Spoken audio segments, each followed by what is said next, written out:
The soft notes of a piano filled the grand dining hall of Larkspur Manor, but all sound seemed to vanish the moment 10-year-old Jordan Hayes lifted his trembling hand toward Ava Carter, a young server at the restaurant. His legs, encased in sleek metal braces, wavered as he took a hesitant step forward. "Sir, please restrain your child," snapped the floor manager, his voice sharp enough to cut through the murmurs of the other diners. "This isn't a dance hall, and our staff aren't here to entertain children."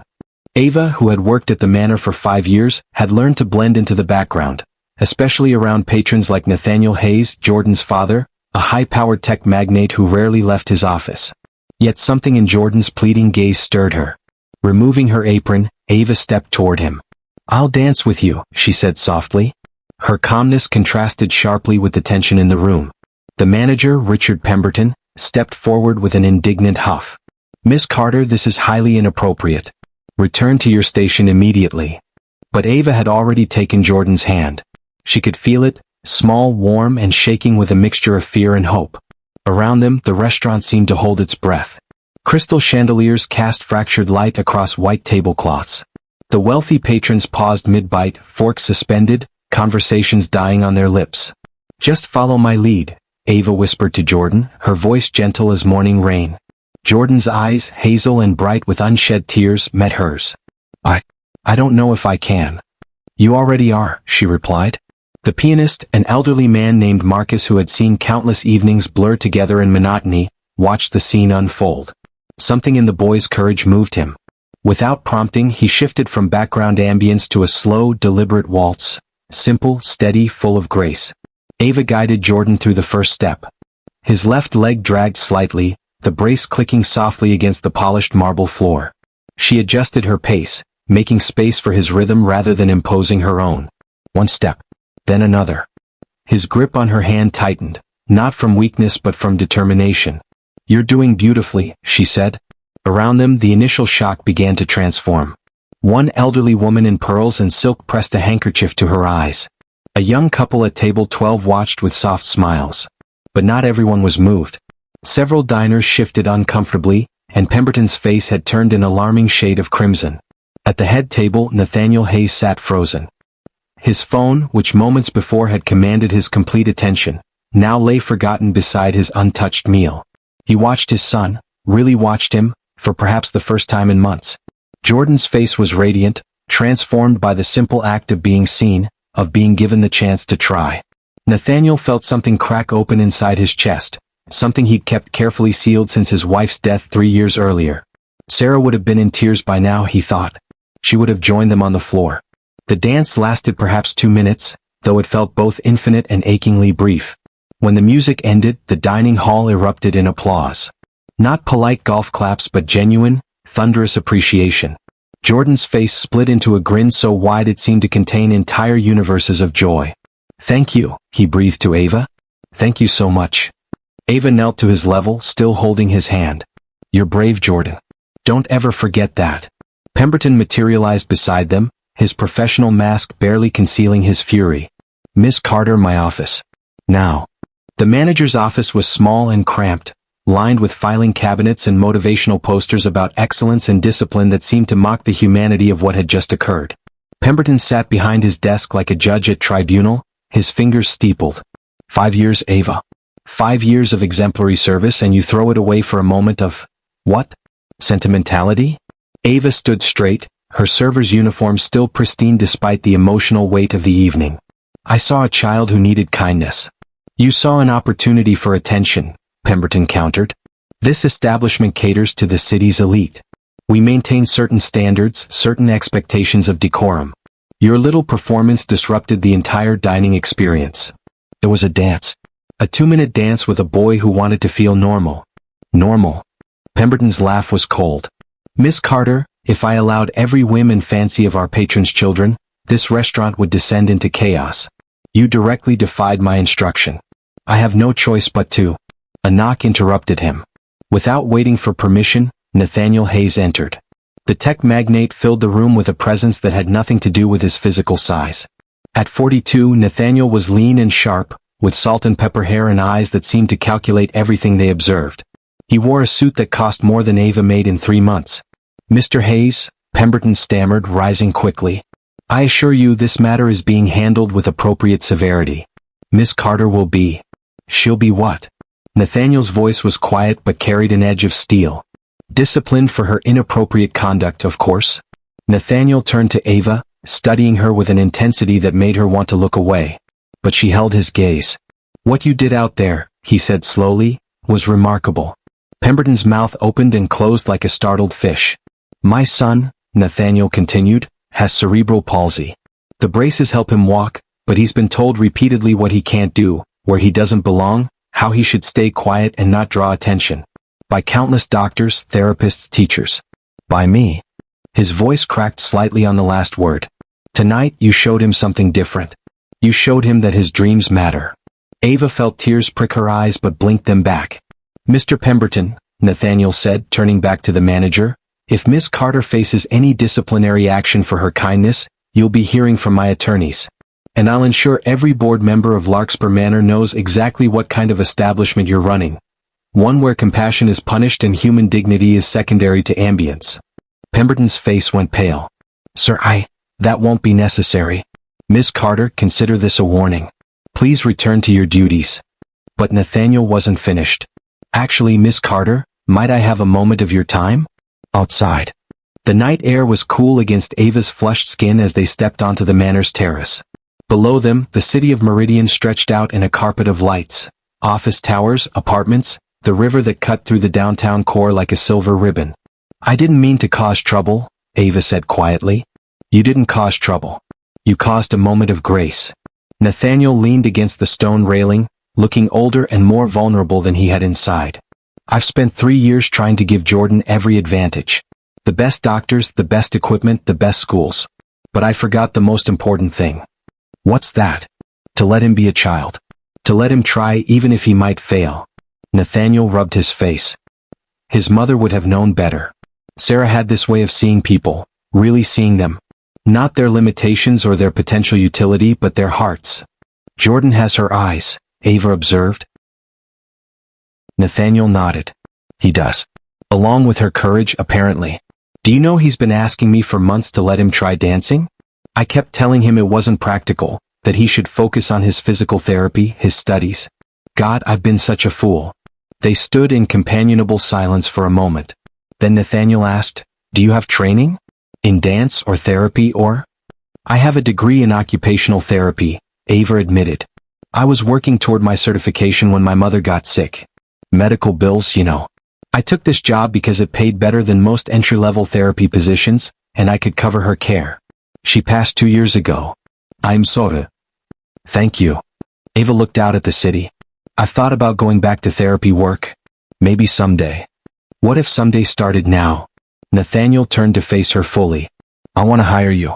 Not as a server, as Jordan's personal movement coach. Whatever you need, training, resources, certification costs, I'll cover it. I want you to help him explore movement, dance, whatever brings him joy. What do you say? Ava's heart raced. This was the opportunity she'd dreamed about, handed to her on a silver platter. But something made her hesitate.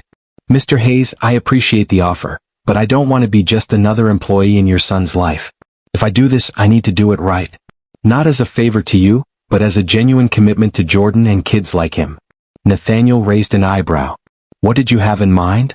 I've always dreamed of starting a program, adaptive movement classes for children with disabilities. A place where they can explore dance, exercise, expression without judgment or limitation. Your son isn't the only one who deserves that chance. A slow smile spread across Nathaniel's face.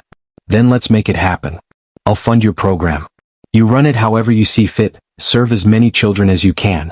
And Jordan gets to be part of something bigger than just private lessons. Deal? Ava's breath caught.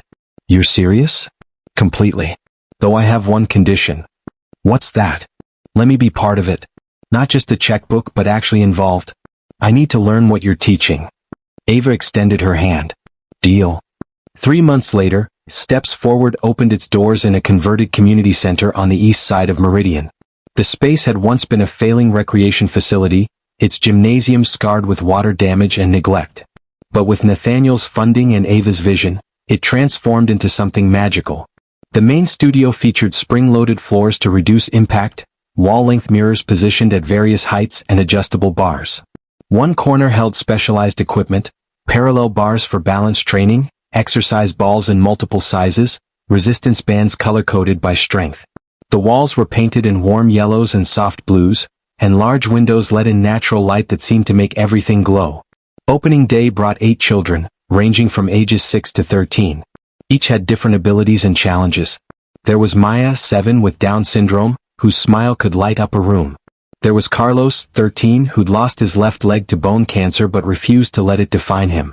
There was Priya, 9, with severe scoliosis, and the twins Elliot and Emma, 11, both on the autism spectrum. And there was Jordan, who arrived holding his father's hand, nervous and excited in equal measure. Ava stood before them in the studio, wearing comfortable athletic clothes and her warmest smile. Welcome to Steps Forward. This is your space, a place where you get to decide what your body can do. Not doctors, not teachers, not anyone else. You. The first session was about exploration. Ava had the children move around the studio however they wanted, walking, rolling, crawling, dancing. She created stations with different textures, sounds, and challenges. At one station they tapped rhythm instruments. At another they navigated a path of foam steps at varying heights. At a third they experimented with flowing ribbons attached to wands, creating patterns in the air. Jordan gravitated toward the ribbons. With his braces clicking softly against the floor, he began to make sweeping arcs, watching the red fabric trail behind like fire. His movements were uneven but filled with such joy that Ava felt her throat tighten. Nathaniel watched from the observation area, a glassed-in section where parents could see their children without intruding. Beside him sat Diane Torres, Maya's mother, and Hassan al-Rashid, Carlos's father. They exchanged glances of amazement as their children moved, played, and, most importantly, didn't seem to be thinking about their limitations at all.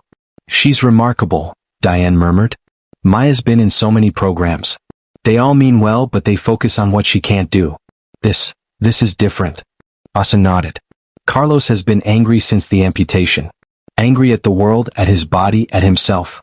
This is the first time I've seen him smile in months. Nathaniel watched his son, really watched him, and felt that crack in his chest widen further. When had he last seen Jordan this free?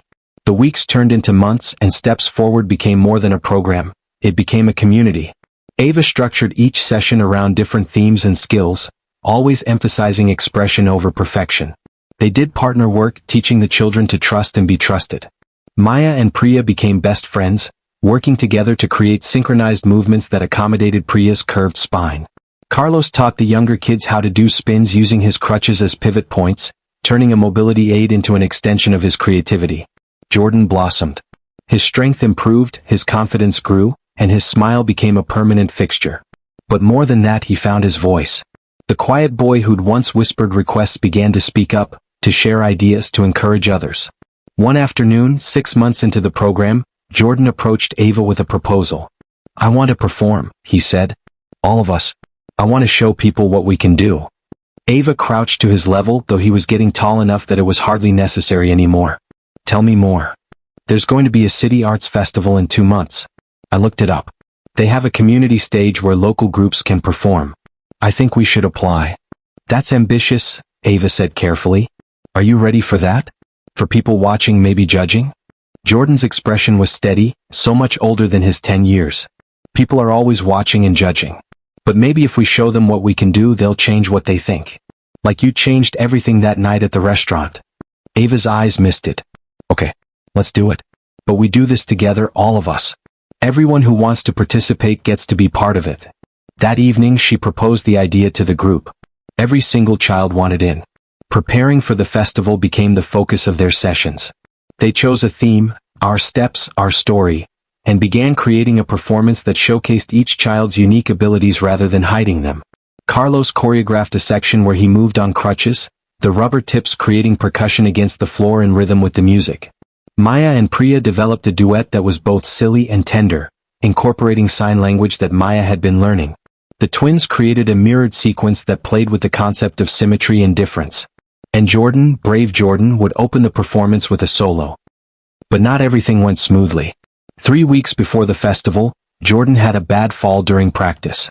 His braces caught on a mat and he went down hard, landing awkwardly on his shoulder. The crack echoed through the studio. Nathaniel, who'd been in the observation area working on his laptop, ran onto the floor faster than Ava had ever seen him move. The other children froze, uncertain. Jordan. Nathaniel dropped beside his son, hands hovering, terrified to touch and cause more damage. Jordan's face was white with pain, tears streaming down his cheeks. My shoulder. Dad, it really hurts. I know, buddy. I know. We're going to get you help. The hospital confirmed what they'd feared, a fractured collarbone. Jordan would need to be in a sling for at least 4 weeks, possibly 6. The festival was in 3 weeks. In the hospital room after the doctor left, Jordan stared at the ceiling with empty eyes. I ruined everything. You didn't ruin anything, Ava said gently. She sat on the edge of his bed while Nathaniel stood nearby, looking haggard. Injuries happen. It's part of dancing, part of pushing our bodies.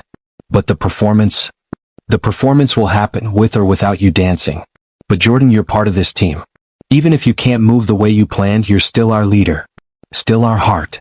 She's right, Nathaniel added, his voice rough. You started this. You inspired these kids. That doesn't stop because you got hurt. But Jordan turned his face away and Ava's heart broke a little. The next week was difficult. Jordan attended practices but sat on the sidelines, his sling a stark white reminder of his injury. He tried to stay positive, offering suggestions and encouragement, but Ava could see the light dimming in his eyes. The other children rallied around him. Maya drew him pictures. Carlos taught him a complicated handshake. The twins showed him their growing collection of shiny rocks. But nothing seemed to truly reach him. Finally, Nathaniel pulled Ava aside after a session. They stood in the parking lot as the last families loaded into their cars, evening painting the sky in shades of amber and rose. He's giving up, Nathaniel said quietly. I can see it. He's retreating back into that shell, that place where he believes he's defined by his limitations. I know, Ava admitted. I've been trying to figure out how to help. I keep thinking about what you said that first night on the terrace. About letting him try even if he might fail. I've been so focused on protecting him from pain that I forgot pain is part of growth. Nathaniel ran his hands through his hair. Sarah used to say that broken things can be put back together stronger than they were before. The Japanese have a whole art form around it, kintsugi. They repair broken pottery with gold, making the cracks part of the beauty. Ava looked at him thoughtfully. What if that's the answer? What do you mean? What if Jordan's injury isn't something to hide or work around? What if it becomes part of the performance? Part of the story? Understanding dawned on Nathaniel's face. That night, Ava worked late into the evening rethinking the choreography. The next day she gathered the whole group, including Jordan, and explained her new vision. Our performance is called Our Steps, Our Story, right? Well, part of our story is that things don't always go as planned. We fall down. We get hurt. We have setbacks.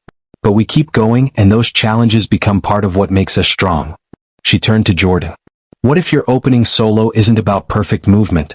What if it's about resilience? You can still move just differently now. Show them that. Show them that our worth isn't in doing things the right way, it's in refusing to give up. Jordan's eyes widened. You mean, I can still perform? If you want to. It'll be different than what you planned and harder in some ways. But I think it might be more powerful. For the first time in a week, Jordan smiled, not a big smile but real. Let's try it. They reworked his solo. Instead of sweeping ribbons and dramatic spins, Jordan would move slowly, deliberately, showing the audience the effort behind each step. He would struggle with his sling, adapt his movements, and ultimately create something beautiful despite, or because of, his limitations. It was raw. It was honest. It was breathtaking. The day of the Meridian City Arts Festival arrived with perfect weather, clear skies and a gentle breeze. The community stage was set up in the central plaza, surrounded by food vendors, craft booths, and families enjoying the celebration. Backstage, which was really just a curtained-off area behind the stage, the Steps Forward group gathered. 8 children, 1 teacher, and a collection of parents who'd become family. Jordan looked pale but determined. His sling had been decorated by Maya with glittery paint and stickers. He wore black pants and a deep blue shirt that made his hazel eyes stand out. Everyone nervous? Ava asked. A chorus of yes echoed back, followed by nervous giggles. Good. That means you care. Now remember, this isn't about impressing anyone. This is about showing who you are. Your truth, your story, your steps. Whatever happens out there, I'm proud of every single one of you. The announcer's voice boomed across the plaza. Ladies and gentlemen, Please welcome to the stage Steps Forward, a community adaptive movement program, performing Our Steps, Our Story. Ava watched her students file onto the stage. Her heart hammered so hard she thought it might bruise her ribs. In the audience, she spotted Nathaniel in the front row, his phone held up to record, his eyes already misty. The music began, a simple piano melody, the same one Marcus had played that night at Larkspur Manor. Ava had tracked down the elderly pianist and asked his permission to use the piece. He'd not only agreed but had come to the festival, sitting now at the side of the stage with a handkerchief pressed to his eyes. Jordan stepped forward. The audience grew quiet. He lifted his good arm and began to move. Each step was deliberate, the braces clicking in rhythm with the music. He turned, slowly showing his sling, his difference, his struggle. But there was such dignity in his movement, such fierce determination, that the crowd seemed to hold its collective breath. Then the other children joined him, one by one. Carlos on his crutches, creating percussion. Maya and Priya in their duet, all smiles and flowing gestures. The twins in their mirrored dance, finding unity in their uniqueness. The performance lasted 8 minutes. It wasn't perfect. There were wobbles, timing issues, moments of improvisation when someone forgot a step. But it was authentic, and that made it transcendent. When the music ended, the children stood in a line, holding hands, or in Jordan's case, having his hand held. The silence stretched for a heartbeat. Then the plaza erupted. The applause was deafening. People were on their feet, tears streaming down faces, strangers hugging each other. The children beamed, soaking in the love and acceptance radiating from the crowd. Ava joined them on stage, kneeling behind them, her arms around as many as she could reach. She was crying too, overwhelmed by the culmination of months of work and years of dreaming.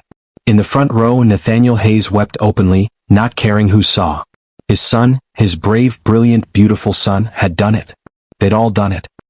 The aftermath of the festival transformed everything. The performance went viral, shared thousands of times across social media. News outlets picked up the story. Donations poured into Steps Forward from across the country. Parents from neighboring cities reached out, asking if Ava could expand the program. But for Ava, the real victory was quieter and more personal. It came 2 weeks after the festival, during a regular Tuesday session. She was helping Maya with a balance exercise when she noticed Jordan working with a new student, a 6-year-old boy named Lucas who just joined the program. Lucas had spina bifida and used a wheelchair, and he was terrified. Jordan knelt beside the wheelchair, his sling finally removed though his shoulder was still healing. "Hey Lucas, I know it's scary. Everything here was scary for me at first too." "Really?" Lucas's voice was barely a whisper. "Really? But you know what I learned? It's okay to be scared. It's okay to fall down or mess up or need help. The important thing is that you keep trying. And here, everyone helps everyone. We're a team." Jordan extended his hand. "Want to try moving around with me? I'll stay right beside you." Lucas looked at Jordan's hand, then up at his face and slowly nodded. Watching them, Ava felt tears prick her eyes for the 1000th time since this journey began. This was why she'd started Steps Forward, not just to teach movement, but to create a community where children could become their own best advocates, their own heroes. 6 months after the festival, on a crisp autumn evening, Ava sat in her small office at the community center, reviewing expansion plans. Steps Forward now serve 35 children across 3 age groups, with a waiting list of 50 more. They'd hired 2 additional instructors and were negotiating to take over the entire community center. A knock interrupted her work. Nathaniel stood in the doorway holding 2 cups of coffee. "Thought you could use this," he said, offering her one. "I saw your car still here and figured you were working late again." "Thanks."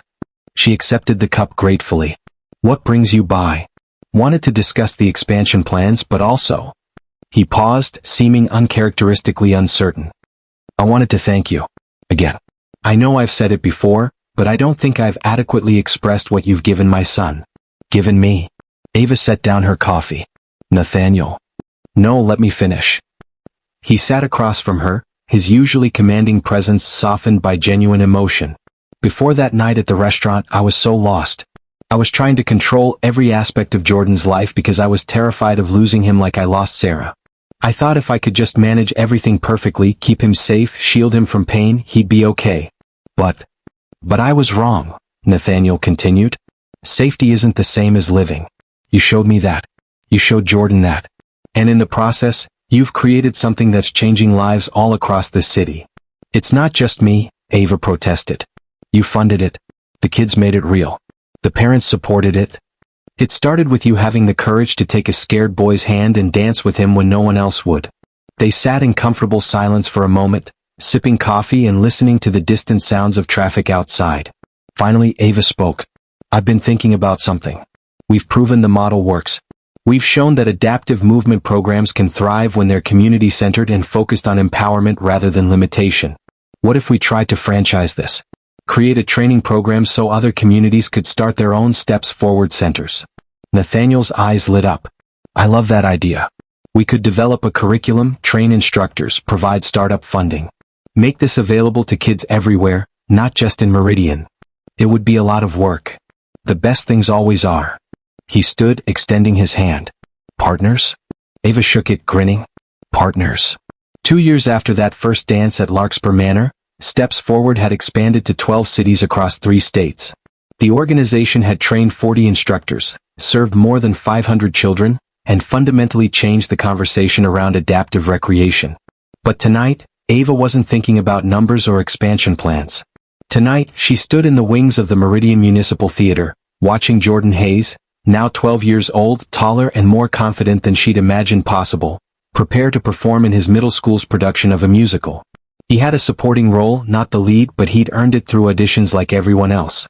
No special treatment, no accommodations beyond what was reasonable. Just a kid who loved to perform, whose disability was part of him but didn't define him. Beside her, Nathaniel watched with obvious pride. He told me yesterday that he wants to study dance in college. Maybe combine it with advocacy work for kids with disabilities. Ava smiled. He'd be incredible at that. None of this would have happened without you. None of it would have happened without him, Ava countered. Jordan was brave long before I met him. He just needed someone to see it. The music swelled and Jordan stepped onto the stage. His braces caught the stage lights, gleaming, no longer something to hide but simply part of who he was. His voice rang clear and strong as he delivered his lines. In the audience, every seat was filled. Maya and her family. Carlos and his father. The twins. Priya. Lucas. Dozens of children from Steps Forward and their families, all there to support one of their own. When the show ended and the cast took their bows, the theater erupted in applause.